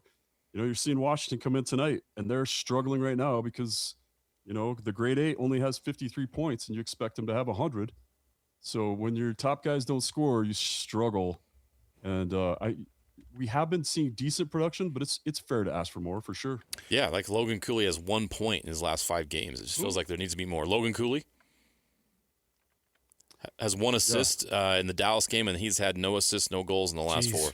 Yeah, that's not what you want out of the guys that you just extended to. But, I mean, obviously you can't go, hey, we just extended your contract. You start going scoring goals right now or what?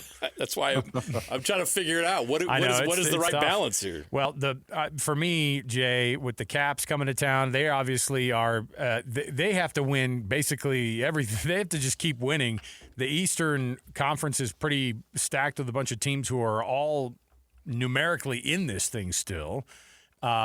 They come into town tonight. What do you expect out of the Capitals as they face off against the Mammoth? Obviously, last time they faced one another, the Mammoth beat them at their place a couple of weeks ago in Washington. Yeah, and Washington's going to come in with a chip on their shoulder because of that, and because last time they played in the Delta Center, we broke Ovechkin. That's when he broke his leg. So I think you're going to see a charged-up Washington team. They've been playing a little bit more disciplined. I got to catch a couple of their games, and it seems like for most of the season, they were playing not a real disciplined system. It was hard to even kind of figure out what their zone entry was supposed to be. I think they've just counted on Ovechkin for so long. They just figure it's almost like men's league. We'll just get in that zone, and then at some point we're going to pass it to 8, and he'll score, and we'll all celebrate and cash our paychecks. And it just hasn't been happening as much this year. So I think you're going to see a little bit of a more team effort. I think you're going to see them really try to bog guys down. It's not going to be the Washington that we've seen over the last 10 years. It's going to be more of a slower pace, shut them down type system. It would be my guess. It's difficult to say because they haven't. The last 3 games that I've seen Washington play, they haven't really played the same. And like I said, I'm always watching games trying to figure out what system they're using, what kind of D zone breakout they're trying to use. And then what's their zone entry like, and how do you counter that? And their zone entry is just all over the place. It should be a fun game. Absolutely. It's going to be one of those nights where a lot of fans in the building are wearing the opposing team's jersey, and specifically a number 8, as you mentioned, of one of the greatest players of all time. Where does he rank all time, and just how special is he to be able to continue to be doing this at 40 years of age with not exactly – I mean, he's kind of got that Nikola Jokic workout program down – for NBA fans are chuckling about that, but it just doesn't feel like a guy that's really dedicated to his wellness and fitness, unlike a LeBron James. But the dude just comes out and makes it happen night in and night out at the NHL at such an old age. Where does he rank in your mind? I got to put him at 3. There's probably some of the older generation that I didn't get to see, but I'm going to say Gretzky, Lemieux, Ovechkin, and some people might have him higher. He is, the greatest goal scorer the game has ever seen. And he's so electric and so much fun to watch. And he's so much fun off the ice. And you're right. People want to compare him to LeBron James. And LeBron does, he's super healthy and works out all the time and misses half the season. Ovechkin pounds Big Macs and goes to McDonald's and drinks Cokes on the bench and barely misses a game. Breaks his leg and comes back in, 3 weeks? Yeah. It's unheard of. Made it something. The guy's in it. Yeah, he's like a superhero of some sort. He doesn't follow any human rules, and he's just a bowling ball out there. And to be one of the best goal scorers and to also play as physical, he'll hit anybody. He doesn't care. He's so much fun to watch. So as it comes as he's the best goal scorer, and he's one of the most electric players to ever play the game. So I got to give him that 3rd spot. Let me ask you where you think Connor McDavid has the potential of being on that list by the time things are said and done. Well, and I guess that goes to, do you have to win a cup to be, is it the Dan Marino thing? Do you have to win a championship to be one of the greatest of all time? And I mean, he's been there twice in the last 2 years and lost it. And then taken silver medal in the Olympics. Just have to throw that in there too, but it's just one of those things. I think he's a top 10 player all time. He's one of the most driven and dedicated players you'll ever see. And for all the media that was giving him crap about whatever, there's no question every time he hits the ice, it's full effort. So I don't think he has to win the championship to be a top 10 player of all time, but I know a lot of people do, but I still put him in the top 10. The Mammoth get one at home tonight, and then they have 3 road games in a row. They go Kings, Kraken, Canucks. Over these next 4 games, where do you think that they need to be? What do you think that they'll actually pull off? Just in the 4 that are right in front of them before they come back home again. I think that's the 8 points we need right away. And I think tonight starts it. I think Utah has what it takes to beat Washington tonight. I think Seattle's lost 4 in a row, I think.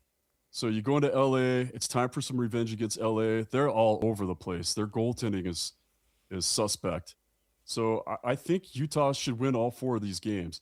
And it's nice to be given Vancouver right when you need it. And like I said, LA plays them 3 times, but Vancouver, there's no easy games in the NHL, and there's no gimmies. But if you could ever put somebody on your schedule for this upcoming road trip, Vancouver's a good one. So yeah, I think they get the 8 points. I just think the team's coached, they're ready, and they match up really well against these teams. They really need them. They need every point right now. Absolutely. All right. Jay Stevens, the Capitals and the Mammoth tonight. You're going to get the pregame at 6 o'clock right here on the KSL Sports Zone, and then the puck drops at 7 o'clock on your dial as well. Jay, we appreciate all the breakdowns, man. We always love the education you give us too, as well. And happy Shirt Day, brother. Love it. USA. Jay Stevens and I wearing the same outfit to work today. No problem. I'm glad he wasn't here in studio, though. That's like a little bit of a better situation, because if he'd have walked in and we're both wearing the same Team USA gold medal shirt and we're like, hey, what's up, dude? I can't believe we had a random shirt brother situation here on JJ and Alex. Where'd you get that? Walmart? Yeah, me too, man. Cool. All right. We'll come back. We got more around the corner. Oh, NCAA basketball underway. We'll have a Texas-Purdue scoring update. Stay here, 97.5 the KSL Sports Zone. As America's most trusted movers, Mayflower has seen it all, from big dreams and new beginnings. All right, here we are. Oh, it's perfect! To first steps and fixer-uppers. From starter homes. So guess what? We're having another. Another? We definitely need more space. To more practical homes. Yes, Mayflower has been there for it all and will always have your back. Every moment, every move, every step of the way. Schedule your move now by going to Mayflower.com. Hi, this is Alex Kantrowitz. I'm the host of Big Technology Podcast, a longtime reporter and an on-air contributor to CNBC. And if you're like me, you're trying to figure out how artificial intelligence is changing the business world and our lives. So each week on Big Technology, I bring on key actors from companies building AI tech and outsiders trying to influence it, asking where this is all going. They come from places like NVIDIA, Microsoft, Amazon, and plenty more. So if you want to be smart with your wallet, your career choices, in meetings with your colleagues, and at dinner parties, listen to Big Technology Podcast wherever you get your podcasts. Make game day yours. Tickets, food and drinks, stats, and streaming. Everything you need is in the Utah Mammoth app. Download today and make game night easy. Download on both Android and iPhone. Just top. Accessing. When TV and radio collide. Love it. Wow. This is what you get. You're listening to JJ and Alex. Don't touch that dial. On 97.5, the KSL Sports Zone. All right, everybody, welcome back. JJ and Alex, 97.5 the KSL Sports Zone. Oh, boy. So, Major League Baseball opening day. You know, the ABS is going to be the new thing this year. Yes. That's power braking if you're listening for the first time. Yeah, your ABS brakes. No, the ball strike system, automated ball strike system. And there was already a little bit of a mess. So in the Red Sox and Reds game out of the gate here on day one in Cincinnati, they had a catcher challenge. It was called a ball. The catcher challenge was right at the bottom of the zone. The catcher knows what he's seeing, man. It was out of the zone. It was out of the zone by 1.25 inches. So the challenge was lost by the catcher. The very next pitch, the same location, and then the ump calls it a strike. The batter taps his head. He challenges it, gets it overturned, goes to 1-2. Ball in a different part of the zone, thankfully, gets thrown. Call the ball. Pitcher challenged. Oh, my gosh. So not a great start. Now we have stoppages in play in baseball because of replay. Not a great start for the folks in Major League Baseball who are hoping that the game could get scooted along a little bit more quickly. You know, we need a better TV product. Better slow it down with, 3 challenges in a row on 3 pitches on the first day of the official ABS use in that game. That's not a good one. That's not fun for them. They just went to the break on here, and I think, and I don't have the actual score up on the Texas and Purdue going on right now, and Purdue holding on to a very slight 28-25 lead as they go to an official TV timeout with 6:45 left to play in the first half. The Longhorns hanging around. That's Cinderella story living on right here. Oh wow, what a darling. That's what March Madness is all about. Is teams like Texas finally getting their chance to showcase what they can do on a big stage. Want to remind you, this portion of the program brought to you by Trajan Wealth, TRAJAN Wealth.com, for all your trusted local needs in retirement, TrajanWealth.com. Also want to remind you that Scotty G and friends are going to be on the road this Friday, and don't just show up to be a friend because food's involved. We know who, I was going to say, actually you should. It's a great time to show up. At the Grill in Nephi. That's where you can find Scotty G and friends noon to 3 coming up on this Friday. So there you go.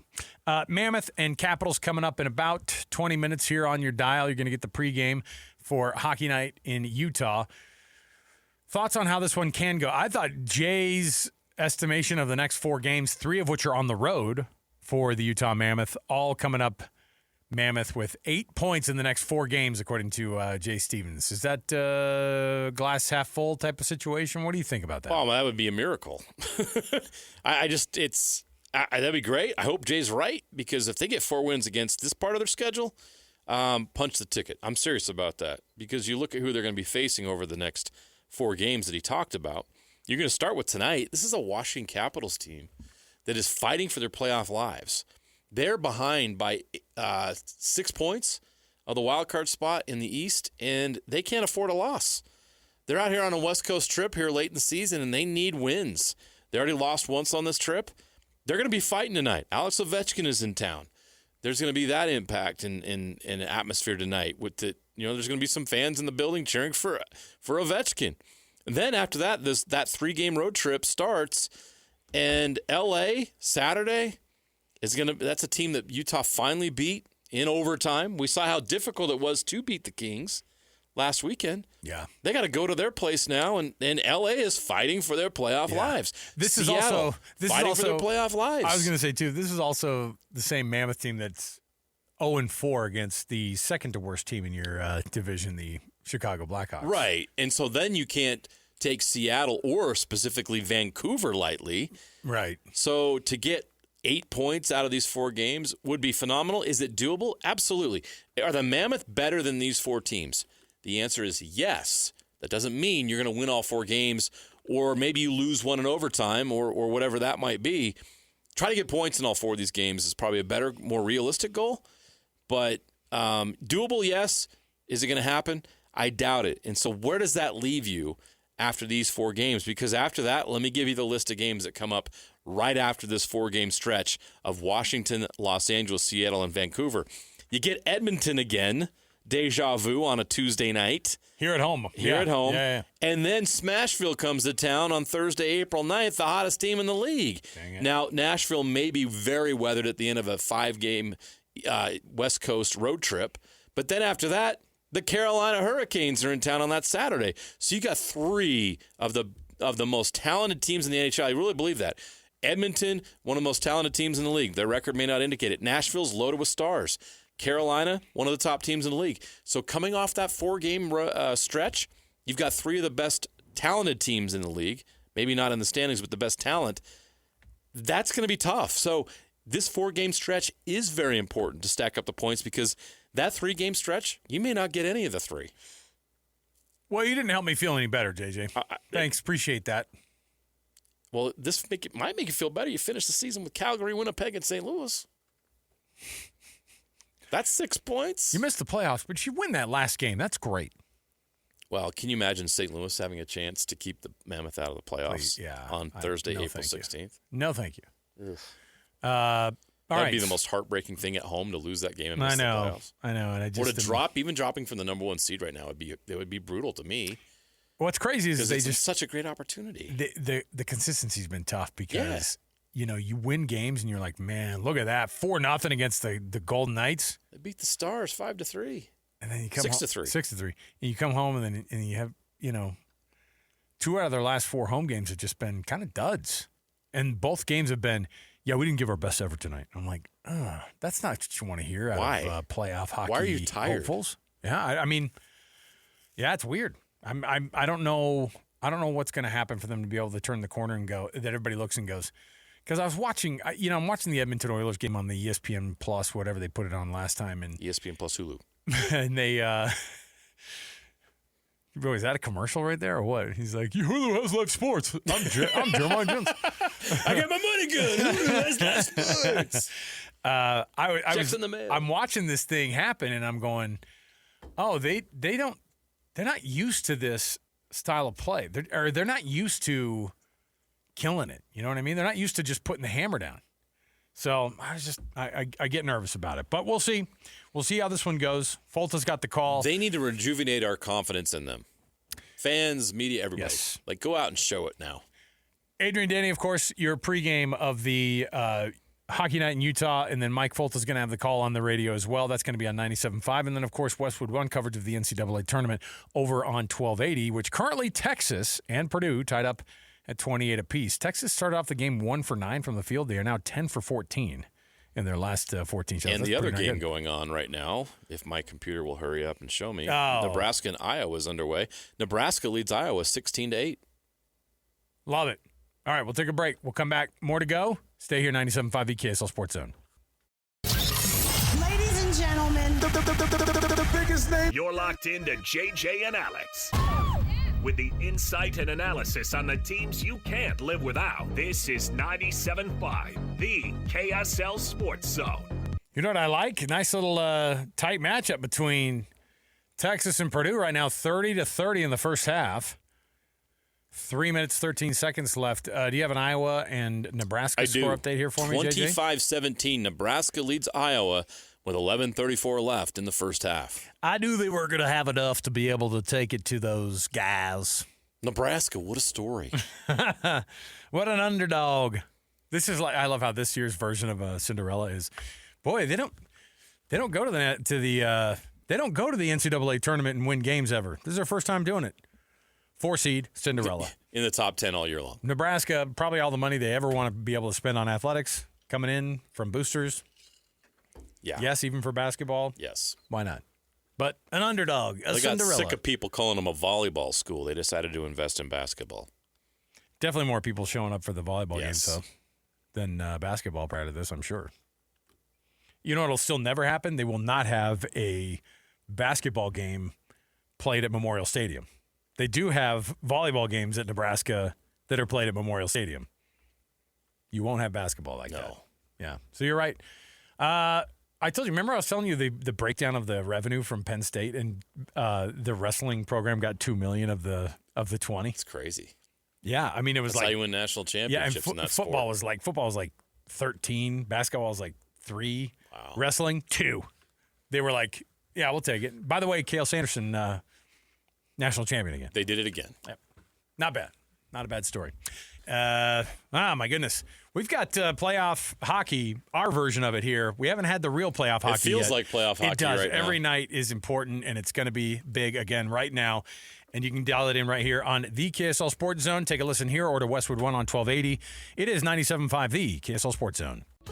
If you've got a move coming up, you really need to look into United Van Lines, the do-it-all moving specialists. With United Van Lines, you don't worry about a thing. You have a dedicated moving coordinator, qualified drivers, and full value protection for your possessions. Compare that to a couple of dudes manhandling your family heirlooms or cramming your things in a container on your driveway. Rather than hope for the best, you deserve a hassle-free move. Visit UnitedVanLines.com. Big moves, small moves, all moves. Easy choice. Make game day yours. Tickets, food and drinks, stats, and streaming. Everything you need is in the Utah Mammoth app. Download today and make game night easy. Download on both Android and iPhone. Tusk Top.